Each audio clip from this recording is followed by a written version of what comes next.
General, without objection, your full written statement will be made part of the record, and at this time you're recognized for any comments you'd like to make. Thanks again for being here.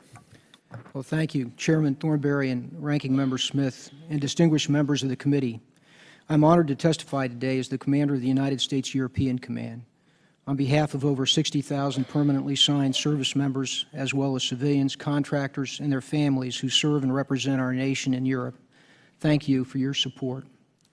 The European theater remains critical to our national interest. The Transatlantic Alliance gives us a unique advantage over our adversaries, a united, capable, warfighting alliance resolved in its purpose and strengthened by shared values that have been forged in battle. EUCOM's relationship with NATO and the 51 countries within our AOR provides the United States with a network of willing partners who support global operations and secure the international rules-based order. Our security architecture provides more than 1 billion people and a safeguarded transatlantic trade, which now constitutes almost half of the world's GDP.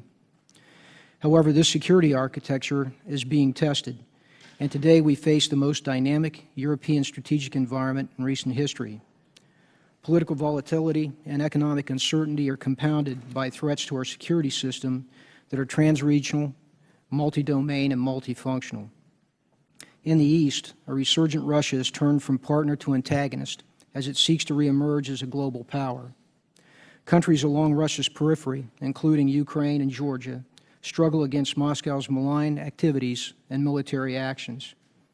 In the Southeast, strategic drivers of instability converge on key allies, especially Turkey, which has to simultaneously manage Russia, terrorist, and refugee flows. In the South, violent extremists and transnational criminal elements spawn terror and corruption from North Africa to the Middle East, while refugees flee to Europe in search of security and opportunity. And in the High North, Russia is reasserting its military presence and positioning itself for strategic advantage in the Arctic. In response to these challenges, EUCOM has shifted its focus from security, cooperation, and engagement to deterrence and defense. Accordingly, we are adjusting our posture, plans, and readiness so that we remain relevant to the threats we face. In short, we are returning to our historic role as a warfighting command focused on deterrence and defense. EUCOM's transition would not be possible without the congressional support of the European Reassurance Initiative.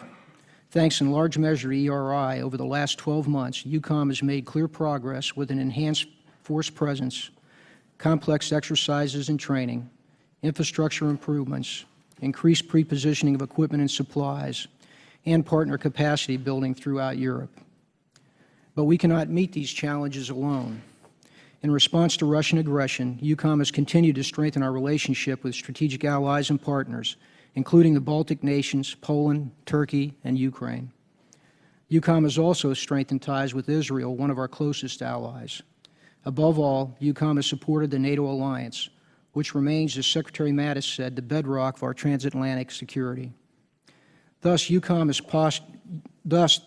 posture is growing stronger, and I remain confident in our ability to effect this transition. But there's much work to do. We must not only match, but outpace the modernization advances of our adversaries. We must invest in the tools and capabilities needed to increase effectiveness across the spectrum of conflict. And we must ensure that we have a force that is credible, agile, and relevant to the dynamic demands of this theater.